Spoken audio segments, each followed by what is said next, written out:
On Shockwave, billing, coding, and documentation. Just a quick disclaimer before we get going. The information in this video is not intended to substitute your clinical decision making. It's not intended to substitute your billing protocols. It's not legal advice. Every attempt has been made to make certain that the information in this video is 100% accurate. However, it's not guaranteed. Now, before we get started, let me tell you a little bit about myself. Again, my name is Dr. Marty Kotler. I am a chiropractor. I practiced for 16 years prior to starting my company, Target Coding. I am also a certified professional compliance officer and certified billing and coding specialist. My area of expertise is in coding, billing, cash practice compliance, durable medical equipment, documentation, medical errors, risk management, record keeping, Medicare, and HIPAA. You know, I consider myself kind of unique. Most doctors are not certified coders. Most certified coders are not doctors. So you'll see in this video how I combine both specialties to help you improve productivity, help you get paid properly. Target Coding has been helping thousands of doctors and their staff members for over 15 years with our exceptional products and services. Shockwave has many portions to it. I'm going to be going over many items here: forms, billing, coding, equipment, policies, documentation. So get ready. Here we go. Let's start with financial forms. Every new patient that comes into your office needs to fill out forms. So hopefully you have a good quality new patient health history questionnaire. Couple of things: make sure patients completely fill out every section, every page of the questionnaire. All of your intake paperwork should have your office name, address, phone number on every page. Now, a new patient health history form, it usually says, what's your chief complaint, reason for the visit? So if you're offering a special online, like a $99 new patient special, the patient might write that next to reason for visit, $99 special. Or you're offering a free exam, and the patient puts free exam under chief complaint. Not okay. Give the form back. Mrs. Smith, do you have neck pain, back pain? Yes, I have lower back pain. Give the form back to the patient and let them, in their own writing or on your digital forms, put low back pain. Make sure you have a good quality HIPAA form. It should be displayed in your waiting room. You could laminate one, put it on the coffee table in your waiting room. You can give everyone a copy. I think that might be a waste of paper, but that's up to you. But they have to sign a form that they acknowledge that they had an opportunity to read your HIPAA notice, or you are giving them a copy. The HIPAA form is very important because it allows you to share information. Why do you want to be able to share information? So you can get paid. Informed consent, consent to treat. Check with your malpractice insurance company. That form has nothing to do with billing and coding. If you're, hopefully you're never involved in a malpractice case, but if you are, this is the first form the attorneys are going to want to see. This is the form that talks about the possible complications to your care. So what did you tell the patient could happen? Now, you may have one a year ago, you had a patient sign it, and just recently you bought a Shockwave unit. Well, now you have to update your informed consent to go over the possible complications to Shockwave. You should have a good faith estimate form that relates to the no surprise law. That's your financial care plan form. Make sure to put your NPI number, tax ID number, and diagnosis code on your financial care plan forms. Now, some of you are saying, wait, I don't understand. Why do we need those three things? My response is, I don't understand it either, but I don't make the rules. I just enforce them and explain them. The federal government says that you need to have your NPI number, tax ID number, and the diagnosis on your financial care plan forms. Now, you're going to have patients coming in with Medicare Part B that are going to get Shockwave therapy. I'm assuming that's going to be the case in your practice. So make sure you have good quality ABN forms. You're going to have patients come in with Medicare Advantage plans. That's not Medicare Part B. Medicare Part B is traditional, original Medicare. Those are the patients that come in with the red, white, and blue card. You're going to have patients that have opted out of Part B and they've signed up for a Medicare Advantage plan, also known as Part C. Do not use an ABN form for Medicare Advantage plan patients. You should have a separate form. And all the forms you see on your screen come from Target Coding's financial forms packet. Let us know if you're interested in learning more about the forms we offer. Now let's go over billing, coding, fees, and equipment. To begin with, the proper code for shockwave therapy is a Category 3 temporary code, 0101T. I've discussed Shockwave with just about every equipment manufacturer out there. I've become a 10th degree black belt in Shockwave billing, coding, and documentation. Why? Because most of my clients have Shockwave units, become a very popular therapy provided by thousands of chiropractors nationwide. So it's a Category 3 temporary code.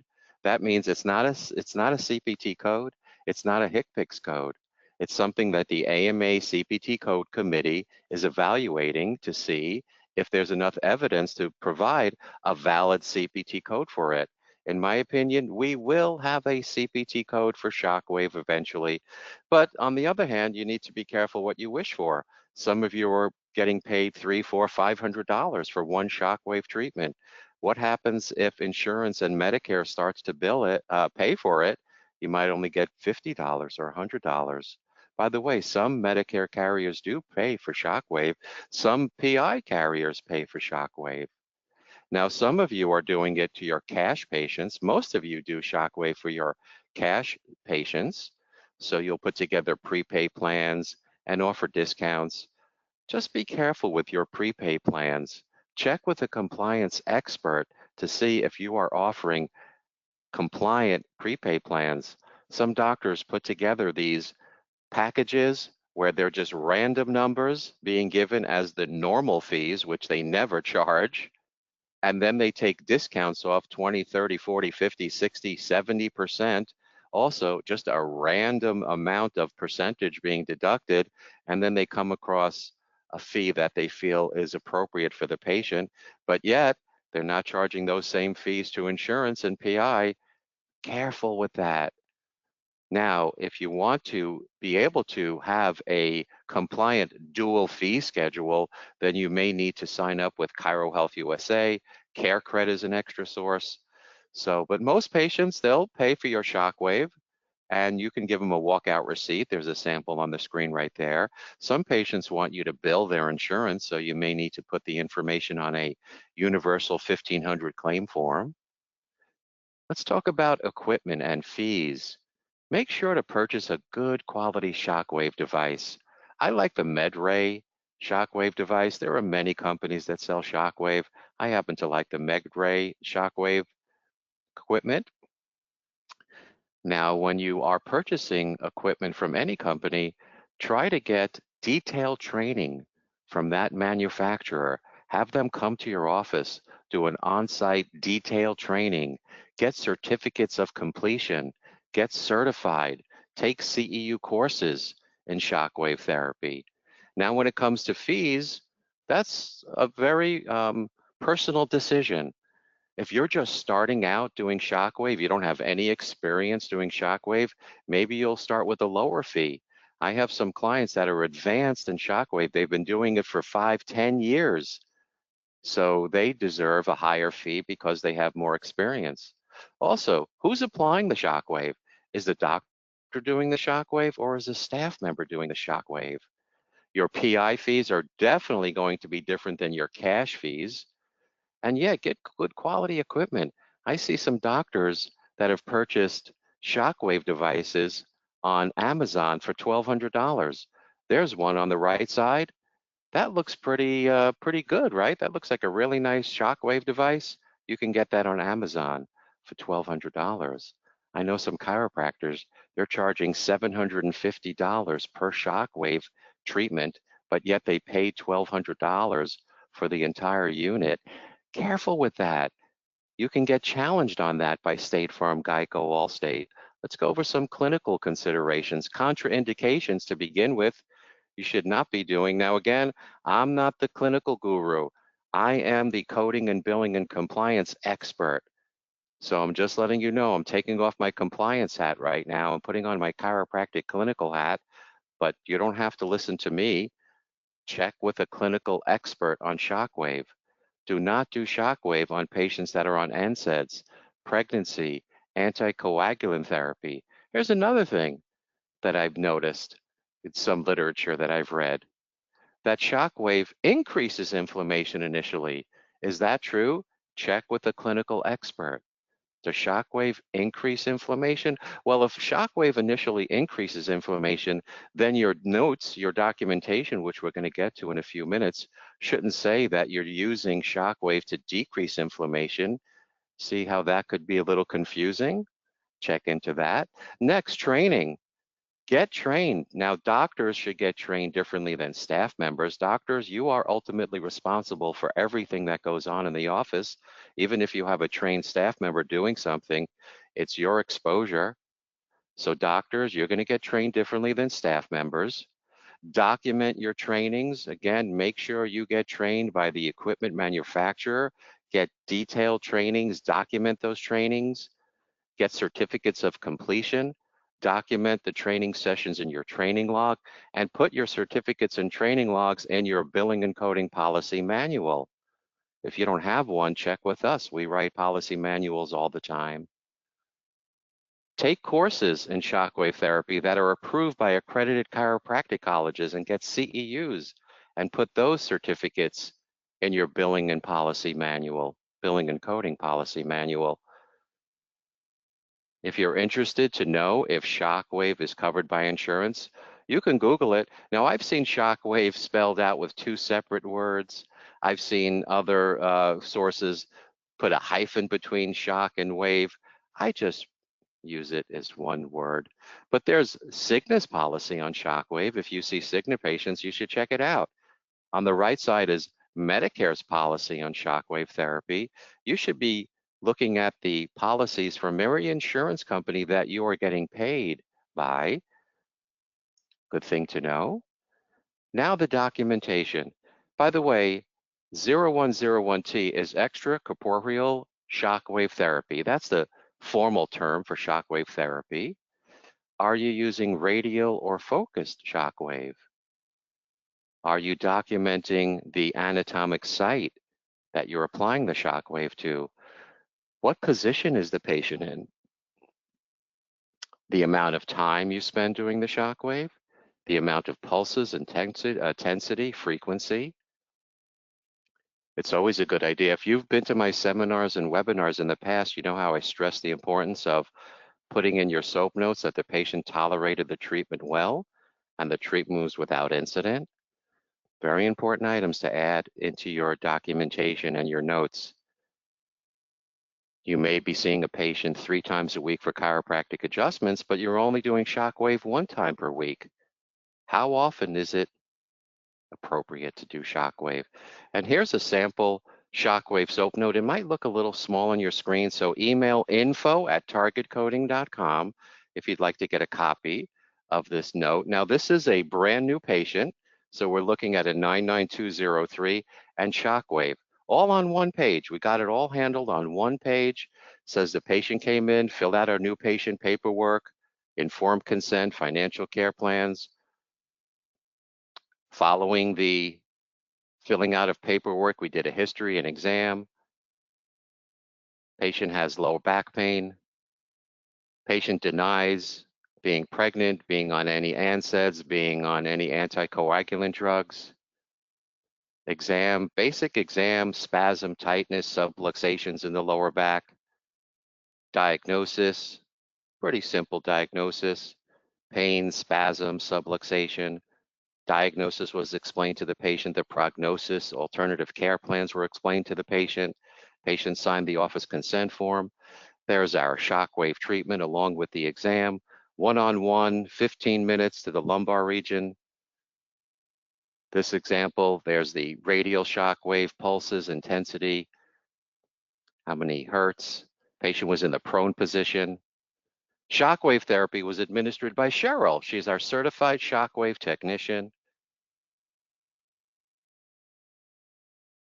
Patient was given home care instructions. Patient tolerated the treatment well. Doctor signs and dates the note. All right, just a few closing comments. Now, we do a lot of these quick videos. Coming soon is laser therapy, billing, coding, compliance, and documentation, PEMF, decompression versus shockwave, CPT code 97530, which doesn't get used too often by chiropractors, but it should be incorporated more often. Also going to do a quick video on peripheral neuropathy, financial care plans, billing and coding. And overall, if you've been to my seminars and webinars, you know how I talk about prevention is the key. Don't wait for the oil light to flash on your dashboard. Have good policies and procedures in your practice. One of the most important policies you should have is training your staff on billing and coding. 3 hours per year is what the federal government, the OIG, says you should be training your staff members. Document those trainings. Have a policy on your discounts, your prepay plans. If you offer a $99 new patient special, what does it include? Who do you offer it to? How about a policy on deductibles, co-pays, co-insurance? Is it okay to waive co-pays, co-insurance, deductibles? I know all of you are saying, no, you can't. Wrong answer. This is a trick question. It is okay to waive co-pays, deductibles, and co-insurance in certain situations. Target coding members, you know what I'm referring to, but it is okay in certain situations and totally legal. In one situation, you must waive co-pays, co-insurance, and deductibles. But some of you want to be nice guys. I've seen this before. A chiropractor says to Mrs. Smith, we're recommending 36 visits. Mrs. Smith says, okay, I'm committing to 36 visits. And the doctor finds out this patient has a $500 deductible. And the doctor says, well, I'm going to be a nice guy. We're not going to collect the $500 deductible. This patient's going to be coming in 36 times. We're going to eat up the deductible. Yum, yum, eat up the deductible. Doctor thinks he's being a nice guy or she's being a nice guy. Investigators don't look at it that way. Investigators look at it this way. Doc, you took $500 cash, you put it in an envelope, and you handed it to the patient on the first visit. So what is that considered? That's considered a kickback. And what does that do? That violates the anti-kickback statute. So have a policy on that. Have a policy on Stark laws. Have a policy on background checks. Doctors do background checks on every person that works in your office. There's no charge. Let us know if you want to find out more about that. We mentioned, went into detail on Shockwave. Now, you should have a policy on documentation. How often do you document? Do you document it on the day of the encounter? You should. Now, if you have to send in your notes, they're called post-payment audits. You got paid by the insurance company, then they want to see your notes. You may get a letter back like this. If your notes are not good, this is bad documentation. This doctor has to give back $250,000. Well, he's being asked to give back $250,000. I doubt highly he's going to be giving back all of that. I've been part of over 100 post-payment audits. Just about every one I've been able to negotiate down. I've become an expert in negotiating clawback amounts by insurance companies. So if you or you know anyone that's involved in a post-payment audit or a prepayment audit, have them contact me. Oh yeah, here's another doctor we work with. We worked with him. Now he sent in his notes after getting paid a lot of money. He gets a letter back saying, good news and bad news. Good news is you don't have to give us any money back. The bad news is we're putting you on a prepayment audit. And that causes chaos and issues, if you're familiar with prepayment audits. Now, we worked with a doctor, very busy practice. She sees about 80 patients a day. She was asked for her notes. We helped her out. She sent in her notes, and she gets this letter back. Dear doctor, based on the documentation we reviewed, we found that all services were reasonable and necessary. Then it says, this is amazing. It says, we applaud you on your billing accuracy, and we encourage you to continue your current billing practices. Wait, what? We applaud you on your billing accuracy. I love this letter. If any of you have a letter like this from an insurance company, please send it to me. So yes, I mentioned that if you have time to put together a billing and coding policy and procedure manual, start doing it immediately. If you don't have the time, contact a good quality company that does this on a regular basis, like Target Coding. We'll put together policies and procedures customized for your practice. It doesn't take that long to put together, and it doesn't cost that much. Also, here's a book. This is the book on the best codes to improve reimbursement. I think this book should be part of every chiropractic billing and coding library. Staff members love it. It comes with 3 sections. Section 1 shows you the codes that pay for the most visits. Isn't that a good thing to know? Which codes pay for the most visits versus codes that pay for the least amount of visits? Short-term treatment, muscle spasm. Long-term treatment, sciatica, herniated disc. So this book goes over all of the long-term treatments, moderate-term treatments, short-term treatments. It's called a hierarchy. You get the cheat sheets emailed to you. Section 2 shows you how to pair your codes. Just like you pair peanut butter and chocolate, you pair food and wine, you should pair your CPT codes to your diagnosis codes. Why? Because your CPT codes are what you're doing, like 97140. Your diagnosis codes are why you're doing what you're doing, like M7912. Mechanical traction pairs beautifully with radiculopathy or pain. And in section 3, I give you 25 of the most common chiropractic diagnosis codes, and then a little checklist, the ortho, neuro, chiro, and subjective findings to substantiate the code you're billing. This code helps prevent insurance denials. It reduces administrative burden. That's why staff members love it.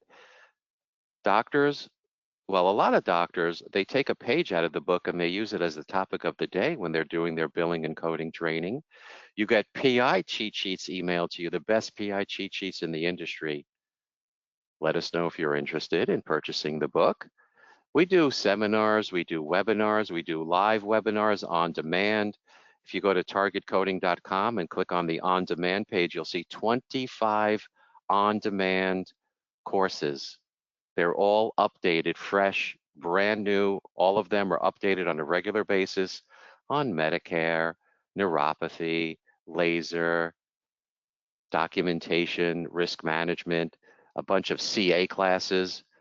We do CA boot camps. We call it our chiropractic assistant training series. 6 one-hour classes. New CAs absolutely love these courses. Even seasoned CAs are benefiting from them. So class number 1 talks about spinal anatomy and chiropractic terminology and new patient onboarding. Class number 2, we show CAs how to fill out every single, but the 1,500 universal claim form has 33 boxes. We go over every box in detail. Class number 3, we go over how to complete the prior authorization forms and Medicare. Class number 4, we show CAs how to help the doctor do the SOAP notes. Class number 5, we go over diagnosis coding, rehab exercises, and modalities and unit reporting. And in class number 6, we go over HIPAA and the 7 elements of an effective billing and coding compliance plan. I showed you a few of my forms earlier, new patient forms, sample SOAP notes, ABN forms, consent to treat minor forms, financial hardship, a whole bunch of forms, HIPAA forms.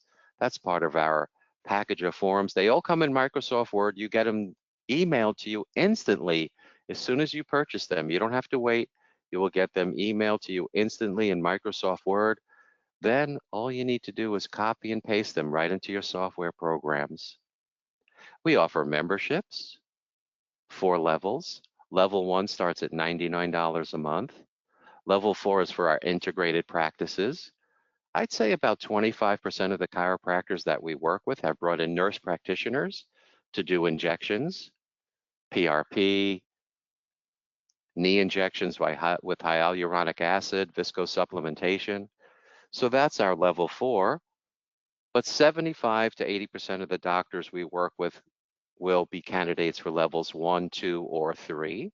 We write HIPAA manuals, we do chart reviews, we do credentialing. Yes, I know some of you may be thinking, I'm looking to get out of my in-network plans. I'm not going to tell you to join any plans. I'm not going to tell you to withdraw from any plans. That's a business decision you need to make. However, if you want to get in network, we can help you. Aetna, Cigna, Blue Cross Blue Shield, ASH, American Specialty Health, Optum, United Healthcare. Let's say you're a busy practice and you're looking to bring on a new chiropractor and you see Medicare patients, you'll need to get your new associate's assignment of benefits form filled out so we could help you with that. We have a client, he's opening up his 3rd office. He's only in practice about 2 years. He's opening up his 3rd office already. And he contacts us and every office he opens, we get his associate doctors in network with Blue Cross Blue Shield of Arizona. That's it. He's a cash practice for everything else, just Blue Cross Blue Shield of Arizona. He wants us to help him get in network. Yes, we do seminars in hotels, but we also do seminars in unique places like on a cruise ship. We have our next cruise seminar coming up on Royal Caribbean Symphony of the Seas. I'm going to be speaking for 6 hours, actually 3 hours on 2 of the sea days. I get a conference room. It's a lot of fun. We're done by 11 o'clock. 11 o'clock, you can go snorkeling, you can go scuba diving, you can just sit by the pool and drink margaritas all day. We're going to St. Martin, St. Thomas, Bahamas. There's just a few cabins left. Let us know if interested. We have tons of testimonials across the country. We have options to fit every practice: cash practice, in-network, out-of-network, PI, Medicare. Please check with all the carriers you bill prior to submitting claims. We can't guarantee this information will guarantee payment from any insurance company or patient. We're not responsible for any laws or rules that may change following this video, and you know they change all the time. So it's important to do your best to stay on top of these changes by attending seminars and webinars and joining your national and state professional associations.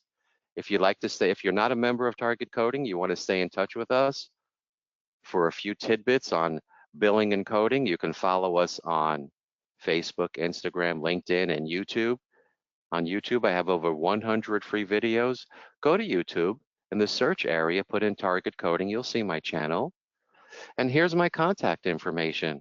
Email info@targetcoding.com, telephone number 1-800-270-7044. Website is targetcoding.com. Yes, we still have doctors that like to fax us information. So there's our HIPAA secure fax number, 1-844-831-2347.